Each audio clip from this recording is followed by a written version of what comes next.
নমস্কার বন্ধুরা, রাজ গার্ডেন্সে আপনাদেরকে স্বাগত। বাগানের গাছের পাতা কুঁকড়ে যাওয়া বা পাতা মুড়ে যাওয়া একটা কমন সমস্যা। এই পাতাগুলো দেখুন ওপর দিকে মুড়ে গিয়েছে। ভবিষ্যতে এই পাতাতে আরও নতুন রকম ভাইরাস আক্রমণ করবে। গাছের পাতা কুঁকড়ে গিয়েছে, একদম ছোট হয়ে গেছে। এবার যে বিষয়টা বলবো সেটা কিন্তু আরও মারাত্মক।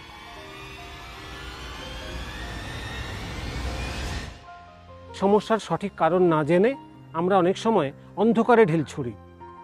আন্দাজে ট্রিটমেন্ট করার ফলে রোগটা যেমন সারে না, সমস্যাটা নতুন করে বেড়ে যায়। আজকের ভিডিওতে আলোচনা করব যে গাছের পাতা কি কি কারণে কুঁকড়ে যেতে পারে এবং তার সমাধানটাই বা কী।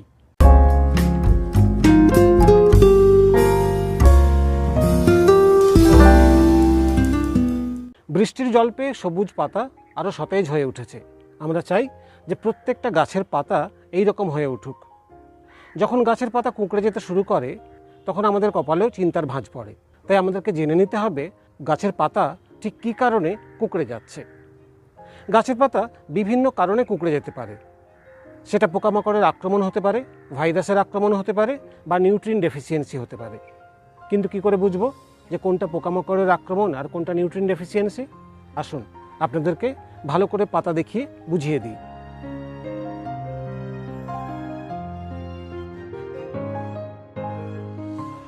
এই যে ছোট্ট লেবু চারাটি দেখতে পাচ্ছেন, ডগার নতুন পাতাগুলো একেবারে কুঁকড়ে গিয়েছে।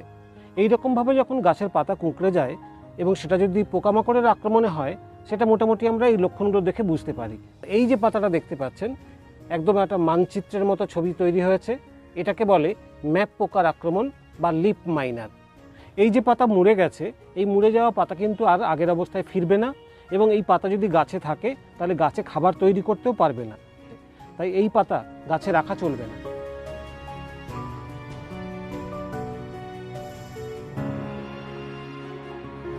লিপ মাইনারের পর আরেক রকম পাতার সমস্যা আপনাদেরকে দেখাই।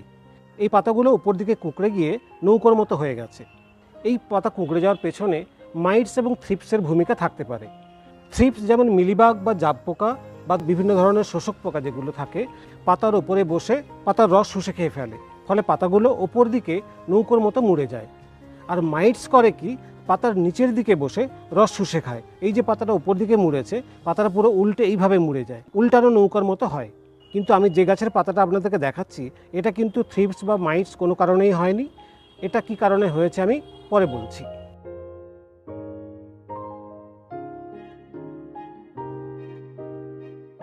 টমেটো, বেগুন, লঙ্কা সহ বিভিন্ন সবজি গাছে থ্রিপস এবং মাইটসের আক্রমণ সব থেকে বেশি হয়। সেই জন্য লঙ্কা গাছ বা অন্যান্য সবজি গাছে পাতা কুঁকড়ে যাওয়ার সমস্যাটা ভীষণভাবে দেখা যায়। গাছ ছোট হোক বা বড়, গাছে যখন নতুন পাতা বেরোতে শুরু করে তখনই কিন্তু পোকামাকড়ের আক্রমণটা বেশি হয়। সেই জন্য আমাদেরকে যেটা করতে হবে, যে গাছে যখন নতুন পাতা বেরোতে শুরু করবে তখন ভালো কোনো একটা কীটনাশক আমাদেরকে স্প্রে করে যেতে হবে। সেটা গাছের চারা বসানো থেকে গাছ বড় যে অবস্থাতেই হোক না কেন।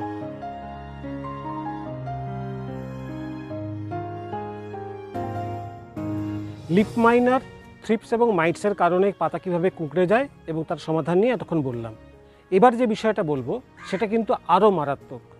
সেটা হচ্ছে লিপ কার্ল ভাইরাস। গাছের পাতাকে এমনভাবে কুঁকড়ে দেয় যে সেই গাছটা তুলে ফেলে দেওয়া ছাড়া আর কোনো উপায় থাকে না। ছবিতে এই টমেটো গাছটি দেখুন যে পাতা কিভাবে কুঁকড়ে গেছে। এই গাছ থেকে যে ফলটা পাওয়া যাবে সেই ফলের আকৃতি ঠিক হবে না, সেই ফলটা খাওয়াও ঠিক হবে না। এই রোগের একমাত্র কারণ হচ্ছে সাদামাছি। আমরা সবাই জানি যে সাদামাছি মোজাইক ভাইরাস বহন করে নিয়ে আসে, যে ভাইরাসের কারণে গাছের পাতায় মোজাইকের মতো ছিটছিট দাগ হয়ে যায়। সেই মোজাইক ভাইরাসের সঙ্গে লিপ কার্ল ভাইরাস সহ আরও অনেক ভাইরাস বয়ে নিয়ে আসে সাদামাছি। যদি সময় মতো স্টেপ না নেন তাহলে কিন্তু বাগানের সমস্ত গাছেই এই লিপ কার্ল ভাইরাস হানা দিতে পারে। তবে সবজি গাছের ক্ষেত্রে এই ভাইরাসের আক্রমণটা মারাত্মক আকার ধারণ করে। বড় বড় গাছ বা ফল গাছের ক্ষেত্রে এই ভাইরাস ততখানি প্রভাব ফেলতে পারে না। সাদামাছি দমন করার জন্য আমরা কীটনাশক ব্যবহার করতেই পারি, কিন্তু আমি বলবো যে জিনিসটা দিয়ে একেবারে জৈব উপায়ে সাদামাছির বংশ নির্বংশ করা যায় সেটা হচ্ছে ইয়োলো স্টিকি প্যাড। আপনারা বাগানে বিভিন্ন জায়গায় ইয়োলো স্টিকি ট্র্যাপ ঝুলিয়ে রাখবেন, দেখবেন তাতে অসংখ্য সাদামাছি আটকে মারা পড়বে।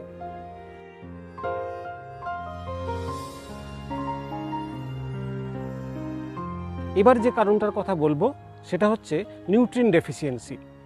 আমরা জানি যে গাছের বেড়ে ওঠার জন্য বিভিন্ন প্রকার নিউট্রিয়েন্ট দরকার হয়, সাধারণভাবে 3 রকমের নিউট্রিয়েন্টের অভাব হলে পরে গাছের পাতা কুঁকড়ে যায়। সেটা হচ্ছে ম্যাগনেসিয়াম, ক্যালসিয়াম এবং বোরন। ম্যাগনেসিয়ামের অভাবে গাছের পুরনো পাতা কুঁকড়ে যায়, আর বোরন এবং ক্যালসিয়ামের অভাব যদি হয় তাহলে গাছের টার্মিনাল লিফ অর্থাৎ নতুন পাতা কুঁকড়ে যায়। ম্যাগনেসিয়াম ডেফিসিয়েন্সির কারণে কিভাবে পাতা কুঁকড়ে যায় আসুন দেখিয়ে দিই। এই যে লেবু গাছের ডালটা দেখতে পাচ্ছেন, এতে দেখুন একসঙ্গে পুরনো পাতা এবং নতুন পাতা রয়েছে। প্রত্যেকটা পুরনো পাতা কেমন নিচের দিকে গোল হয়ে গুটিয়ে গেছে। এটা হয়েছে ম্যাগনেসিয়াম ডেফিসিয়েন্সির কারণে। এই যে ম্যাগনেসিয়াম ডেফিসিয়েন্সি, এটা দূর করার জন্য আপনাকে ব্যবহার করতে হবে ম্যাগনেসিয়াম সালফেট। 1 লিটার জলে 5 গ্রাম ম্যাগনেসিয়াম সালফেট মিশিয়ে সপ্তাহে একবার করে 2-3 বার ভালো করে পাতায় স্প্রে করে দিতে হবে। সেই সঙ্গে গাছের গোড়ায় একবার প্রয়োগ করবেন 5 গ্রাম।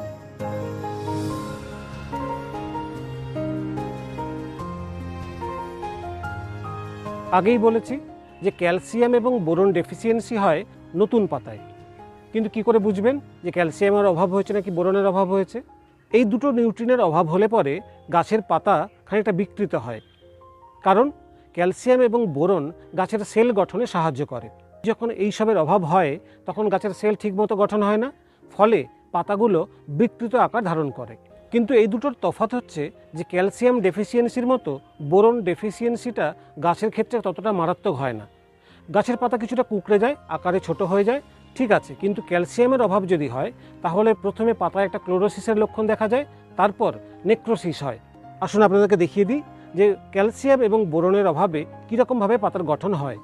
এই লেবু গাছটির পাতাগুলো দেখুন, নিচের দিকের পাতাগুলো একদম সুস্থ সতেজ, কিন্তু ওপর দিকের যে পাতাগুলো বেরিয়েছে এগুলো কিন্তু স্বাভাবিক হয়নি। এগুলো দেখুন কুঁকড়ে গেছে, বিকৃত হয়ে গেছে।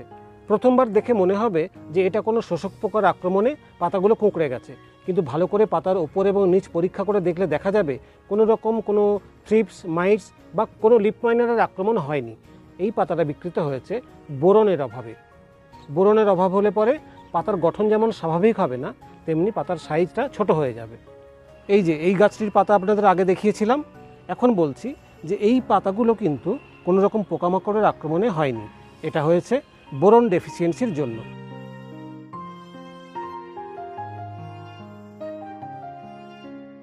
ক্যালসিয়াম ডেফিসিয়েন্সি হলে পরে গাছের নতুন পাতায় দেখুন ক্লোরোসিস হবে এবং তারপর সেটা নেক্রোসিসে পরিণত হয়েছে, গাছের পাতা টিপগুলো পুড়ে যাচ্ছে। এই রকম যদি গাছের নতুন পাতা ক্ষতিগ্রস্ত হয় তাহলে গাছের বৃদ্ধি কিন্তু বন্ধ হয়ে যাবে। এর পাশাপাশি আরেকটা যেটা সমস্যা দেখা দেয় সেটা হচ্ছে যে এই যে পাতাগুলো মসৃণ হয় না। পাশের এই পাতাটা দেখুন একদম মসৃণ, কিন্তু এই পাতাটা দেখুন আঁকাবাঁকা। এটা ক্যালসিয়ামের অভাবের জন্য হয়েছে।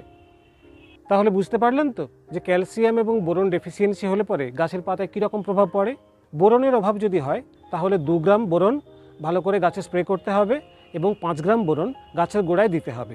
সপ্তাহে একবার করে 2-3 বার গাছে স্প্রে করলেই হবে। আর যদি ক্যালসিয়ামের অভাব দেখা যায় তাহলে আপনাকে প্রয়োগ করতে হবে সিঙ্গেল সুপার ফসফেট বা জিপসাম বা চুন বা বোন মিল, যে কোনো একটি ব্যবহার করতে পারেন।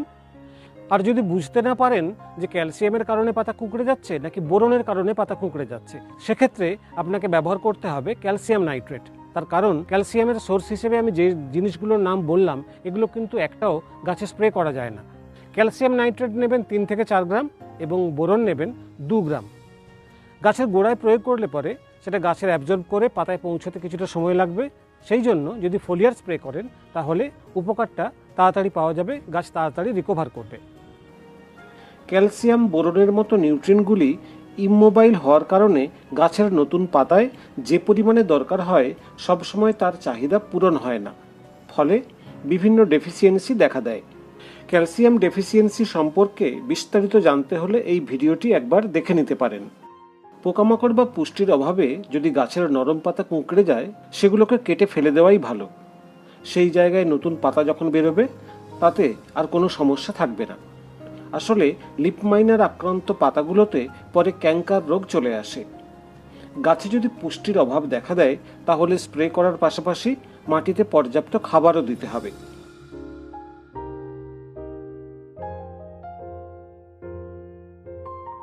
যেসব বিষয়গুলি আলোচনা করলাম এগুলো ছাড়াও আরও কয়েকটি কারণে গাছের পাতা কুঁকড়ে যেতে পারে। ধরুন কোনো গাছকে দীর্ঘদিন পরিচর্যা করেননি, খাবার দেননি, গাছ একদম অপুষ্টিতে ভুগছে, তাহলেও কিন্তু গাছের পাতা কুঁকড়ে যেতে পারে। এই জবা গাছটি দীর্ঘদিন পরিচর্যা করা হয়নি, খাবার দেওয়া হয়নি এবং গাছের গোড়া একদম আগাছা ভরে রয়েছে। এর ফলে গাছের পাতা কুঁকড়ে গিয়েছে এবং গাছের পাতা একদম ছোট হয়ে গেছে। এই অবস্থায় যদি এতে কোনো পরিচর্যা করা না হয় তাহলে কিন্তু এই গাছ মারাও যেতে পারে। এই রকম হলে পরে গাছের গোড়ায় ভালো রকমভাবে মিশ্র সার প্রয়োগ করতে হবে। পাশাপাশি স্প্রে করবেন একটা ভালো কোনো মাইক্রোনিউট্রিয়েন্ট।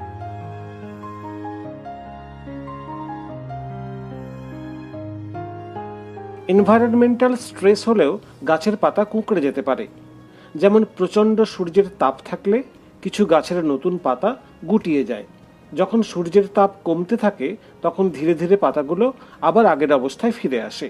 ঝুলে যাওয়া পাতা দেখে মনে হয় যে মাটিতে বোধহয় জলের ঘাটতি হয়েছে, সেটা কিন্তু একেবারেই নয়। আসলে হিট শকের কারণে এটা হয়। পর্যাপ্ত জল যখন পাতায় পৌঁছয় না তখন জলের অভাবে পাতাগুলো ঝুলে যায়। অনেকক্ষণ জল দেওয়া হয়নি, মাটি একেবারে শুকিয়ে গিয়েছে, সেক্ষেত্রেও গাছের সমস্ত পাতা গুটিয়ে যায়। তবে এটা কোনো সমস্যা নয়, মাটিতে পর্যাপ্ত জল দিলে ধীরে ধীরে আবার পাতা আগের অবস্থায় ফিরে আসে। উল্টো দিকে কখনো দেখবেন মাটিতে যথেষ্ট ময়েশ্চার রয়েছে, তা সত্ত্বেও গাছের সমস্ত পাতা কেমন যেন একটা সতেজ ভাব হারিয়ে পাতাগুলো মুড়ে রয়েছে। এটা হয় তখনই যখন শিকড়ের অক্সিজেনের অভাব পড়ে। মাটি কম্প্যাক্ট হলে বা বেশি জল জমলে এই সমস্যা হতে পারে। এই রকম লক্ষণ চিহ্নিত করতে পারলে অবশ্যই উপরের মাটি কিছুটা আলগা করে হাইড্রোজেন পারক্সাইড ব্যবহার করতে হবে। মাটিতে অক্সিজেনের অভাব নিয়ে বিস্তারিত আলোচনা রয়েছে এই ভিডিওতে।